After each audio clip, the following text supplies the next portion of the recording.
Continuous tense is used to show an action in progress at the time of speaking.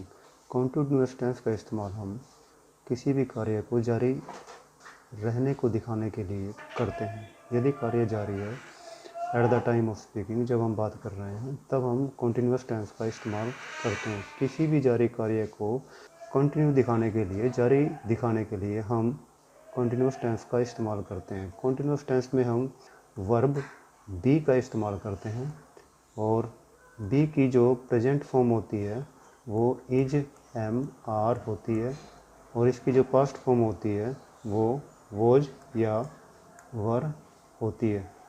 इस प्रकार हम continuous tense को B के साथ वर्ब की फर्स्ट फॉर्म प्लस आईएनजी के साथ इस्तेमाल करते हैं। बी यहाँ पर हेल्पिंग वर्ब होता है और जो वर्ब की फर्स्ट फॉर्म है यहाँ मेन वर्ब है, इसलिए मेन जो वर्ब होती है उसके साथ हम वर्ब की फर्स्ट फॉर्म प्लस आईएनजी का इस्तेमाल करते हैं। टाइम के अनुसार कॉन्टीन्यूस टेंस तीन प्रकार का होता है। पहला हमारा इसमें पास्ट कॉन्टीन्यूस टेंस है, दूसरा हमारा इसमें प्रेजेंट कॉन्टीन्यूस टेंस है या प्रेजेंट प्रोग्रेसिव टेंस है, तीसरा हमारा इसमें फ्यूचर कॉन्टीन्यूस टेंस होता है। अगर हम पास्ट कॉन्टीन्यूस टेंस की बात करें तो पास्ट कॉन्टीन्यूस में हम वोज या वर के साथ वर्ब की फर्स्ट फॉर्म का इस्तेमाल करते हैं, यानी कि हेल्पिंग वर्ब के साथ मेन वर्ब और आईएनजी का इस्तेमाल हम इसमें करते हैं। हेल्पिंग वर्ब इसके अंदर वोज या वर होता है। पास्ट कॉन्टीन्यूस टेंस में वर्ब ये दिखाता है कि कार्य जारी था, action was in progress in the past time, कार्य पास्ट समय में जारी था, एंड वॉज इनकम्प्लीट और वह पूरा नहीं हुआ था, and going on at some time in past, past में किसी समय में वो कार्य जारी था।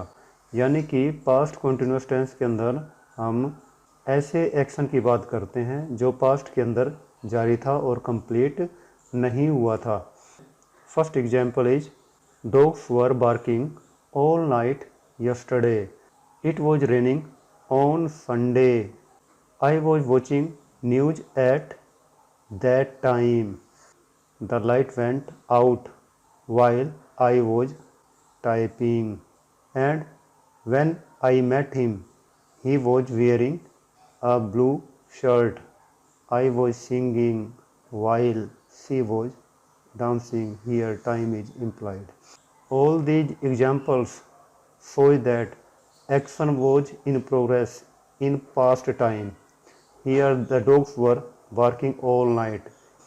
ये सेंटेंस ये दिखाता है कि कुत्ते सारी रात यस्टरडे यानी कि कल, बीता हुआ कल भौंक रहे थे। इसमें एक्टिविटी का संबंध यस्टरडे से है यानी कि पास्ट से है। इसी प्रकार इसमें जो एक्टिविटी है रेनिंग की उसका संबंध संडे से है जो बीता हुआ समय है। इसमें भी एक्टिविटी का संबंध एट दैट टाइम से है जो कि बीता हुआ है और इसमें भी एक्टिविटी का संबंध पास्ट टाइम से है जब लाइट नहीं थी, द लाइट वेंट आउट। तो इस प्रकार पास्ट कॉन्टीन्यूस टेंस का इस्तेमाल हम ऐसे एक्शन को दिखाने के लिए करते हैं जो पास्ट में जारी था। पास्ट कॉन्टीन्यूस का इस्तेमाल हम ऐसी घटना को दिखाने के लिए भी कर सकते हैं जिसमें एक एक्शन चल रहा होता है। वाइल आई वॉज टाइपिंग, एक एक्शन चल रहा होता है, तभी क्या होता है कि बीच में एक घटना हो जाती है, द लाइट वेंट आउट। इसमें एक कार्य चल रहा था परंतु बीच के अंदर उसमें एक इंटरप्शन हुई। तो इस प्रकार से जो कार्य जारी रहता है उसके अंदर हम वोज या वर का इस्तेमाल करते हैं जो कंटिन्यू रहता है, और जो कार्य इंटरप्ट होता है उसके लिए हम वर्ब की सेकंड फॉर्म का इस्तेमाल करते हैं। नेक्स्ट सेंटेंस में he was wearing a blue shirt. In the same way the next sentence also shows two actions. यहाँ पर भी दो एक्शन हैं, I was singing and she was dancing। परंतु डिफरेंस केवल इतना ही है कि दो एक्शन जो हैं यहाँ पर, दोनों जो कार्य हैं that were happening at the same time, वो जो कार्य थे वो सारे के सारे एक ही समय में हो रहे थे, simultaneously, यानी कि दोनों ही कार्य साथ साथ चल रहे थे। I was singing while she was dancing. Present continuous tense में हम इज, एम, आर का प्रयोग करते हैं। इनमें से किसी एक का करते हैं। आई के साथ हम एम का इस्तेमाल करते हैं और थर्ड सिंगुलर के साथ अगर सब्जेक्ट सिंगुलर हो तो उसके साथ हम इज का प्रयोग करते हैं, और अगर सब्जेक्ट प्लूरल हो तब हम उसके साथ आर का प्रयोग करते हैं। और इसके बाद ये तीनों के तीनों हेल्पिंग वर्ब होते हैं। इज एम आर तीनों ही हेल्पिंग वर्ब हैं, और इसके बाद हम मेन वर्ब के साथ वर्ब की फर्स्ट फॉर्म लगाते हैं। यहाँ पर जो ये बी फॉर्म है और साथ में वर्ब की फर्स्ट फॉर्म प्लस ing, ये दिखाता है कि action is continue at the time of speaking and still going on. इसका मतलब ये है कि कार्य जारी है।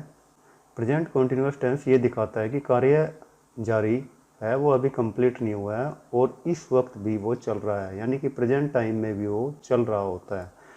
यहाँ पर जो एग्जाम्पल दिए हुए हैं, I am laughing, he is talking now, it is raining now, students are listening now. तो ये सारे के सारे जो सेंटेंसेज है वो दिखा रहे हैं कि जो एक्शन है वो प्रेजेंट से रिलेटेड है और प्रेजेंट के अंदर अभी जारी है। जब भी हम इज एम आर में तीनों में से एक का इस्तेमाल करके उसके बाद वर्ब की फर्स्ट फॉर्म लगा के ing लगाते हैं, तो इसका मतलब ये होता है कि एक्शन जारी है, एक्शन जो है कंटिन्यू है।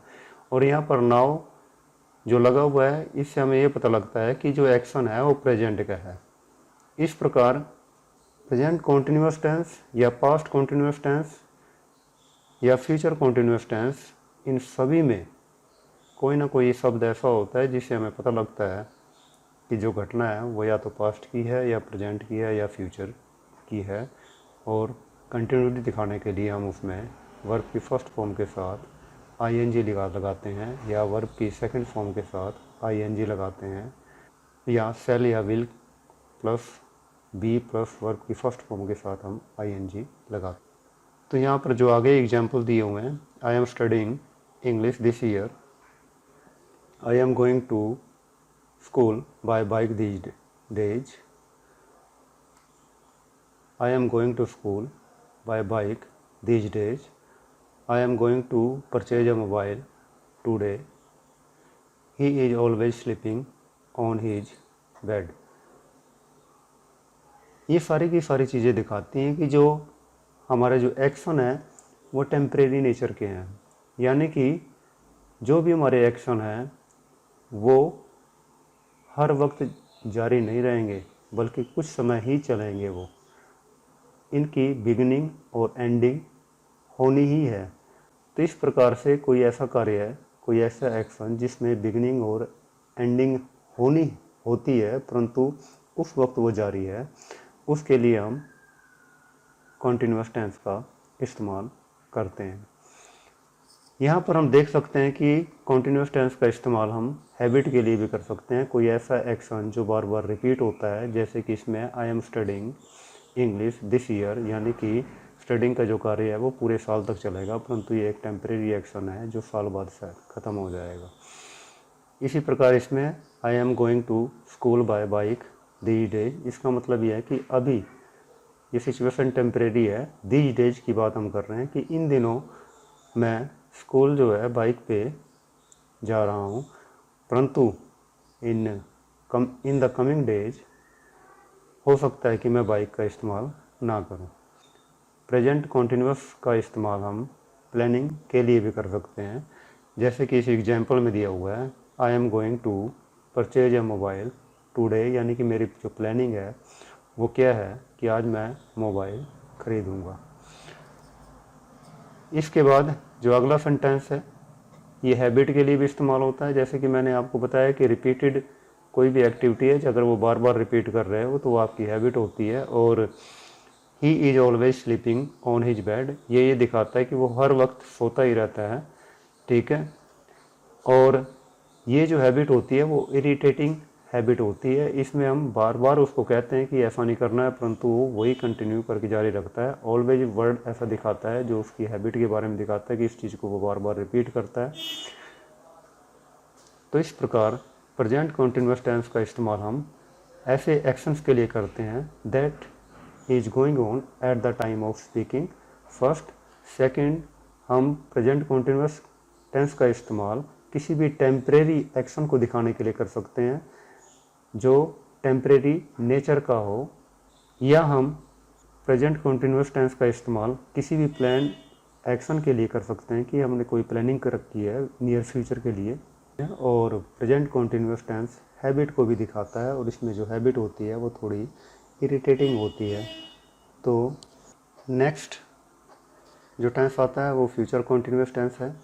फ्यूचर कॉन्टिन्यूस टेंस में हम शैल या विल का इस्तेमाल करते हैं, और उसके बाद हम बी का इस्तेमाल करते हैं, फिर वर्ब की फर्स्ट फॉर्म प्लस ing का इस्तेमाल करते हैं। आई और वी के साथ हम शैल का इस्तेमाल करते हैं, यानी कि फर्स्ट पर्सन के साथ हम शैल का इस्तेमाल करते हैं। सेकंड और थर्ड पर्सन के साथ हम विल का इस्तेमाल करते हैं। सेकंड पर्सन यू,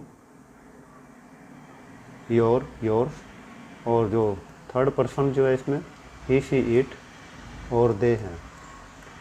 इन सभी के साथ हम विल का इस्तेमाल करते हैं, और आई और वी के साथ हम केवल शैल का इस्तेमाल करते हैं। इसके बाद हम बी लगाते हैं, उसके बाद फिर हम वर्ब की फर्स्ट फॉर्म प्लस ing का इस्तेमाल करते हैं। कॉन्टिन्यूस टेंस जिसमें हम वर्ब की फर्स्ट फॉर्म प्लस ing लगाकर ये दिखाते हैं कि कोई भी एक्टिविटी जो है वो जारी है।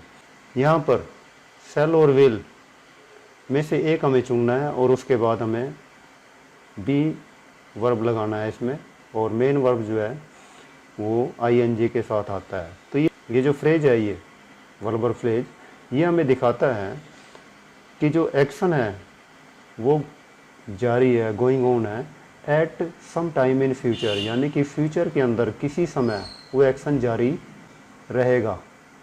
इसका मतलब ये है फ्यूचर टेंस में जो भी एक्शन है वो फ्यूचर के अंदर जारी रहेगा। इसमें जो एग्जांपल दिया हुआ है, I shall be playing a match then, यहाँ पर देन दिखाता है कि हम फ्यूचर की बात कर रहे हैं, उस वक्त मैं मैच खेल रहा हूँगा, यानी कि I shall be playing a match. यहाँ पर आई के साथ शैल का हमने इस्तेमाल किया हुआ है। इसके बाद हम बी लगाते हैं, और बी के बाद हम मेन वर्ब लगाते हैं प्ले, और उसके बाद हम ing का इस्तेमाल करते हैं। It means in action going on at some point in future time. इसका मतलब ये होता है कि ये जो एक्शन है फ्यूचर में, भविष्य में, एट सम पॉइंट यानी कि देन वो जारी रहेगा। इसी प्रकार जो हमारा नेक्स्ट सेंटेंस है, he will be jumping into the river then, यानी कि उस समय तब वो क्या कर रहा होगा, ही विल बी जंपिंग, वह नदी में छलांग लगा रहा होगा। तो इसमें हमने ही के साथ जो कि थर्ड पर्सन है हमने विल का इस्तेमाल किया है, उसके बाद हमने बी मेन वर्ब के साथ हमने ing इसमें लगाया, उसके बाद इनलार्जमेंट हमने लगाया हुआ है, जो सेंटेंस का बाकी का प्रेडिकेट है वो हमने इसमें लगाया हुआ है, या बाकी का जो भाग है। इसी प्रकार यहाँ पर हम देख सकते हैं व्हेन आई रीच होम, जब मैं घर पहुँचूँगा तो क्या होगा, उस वक्त क्या होगा, the sun will be shining there, तो वहाँ पर जो सूर्य होगा वो पूरी तरह निकला होगा। तो यहाँ पर सन, यहाँ पर थर्ड पर्सन है, थर्ड पर्सन के साथ हमने विल का इस्तेमाल किया है, उसके बाद हमने बी, और उसके बाद हमने मेन वर्ब का इस्तेमाल किया है साइन, और उसके बाद ing का इस्तेमाल किया है। इस प्रकार से फ्यूचर कॉन्टिन्यूस टेंस में हम किसी भी कार्य का जारी रहना दिखाते हैं at some point in future time, यानी कि फ्यूचर के समय में, फ्यूचर में कोई कार्य किसी समय जारी रहता है। इसी प्रकार हमारा जो नेक्स्ट एग्जाम्पल है, इसमें we shall be playing in the playground, हम खेल के मैदान में खेल रहे होंगे, परंतु इसमें जो टाइम है वो इम्प्लाइड है, और हमें पता लग रहा है सेंटेंस को जब हमने शैल का इस्तेमाल किया है वी के साथ, ये फर्स्ट पर्सन है, और इन चीज़ों से ही हमें शैल बी प्लेइंग, इसी से हमें पता लग रहा है कि ये बात फ्यूचर की किसी समय की है, कि हम फ्यूचर में प्लेग्राउंड में खेल रहे होंगे। और पास्ट प्रेजेंट, इस प्रकार पास्ट प्रेजेंट और फ्यूचर जो टेंस है उसमें हम वर्ब की फर्स्ट फॉर्म प्लस ing का इस्तेमाल कंटिन्यूटी दिखाने के लिए करते हैं।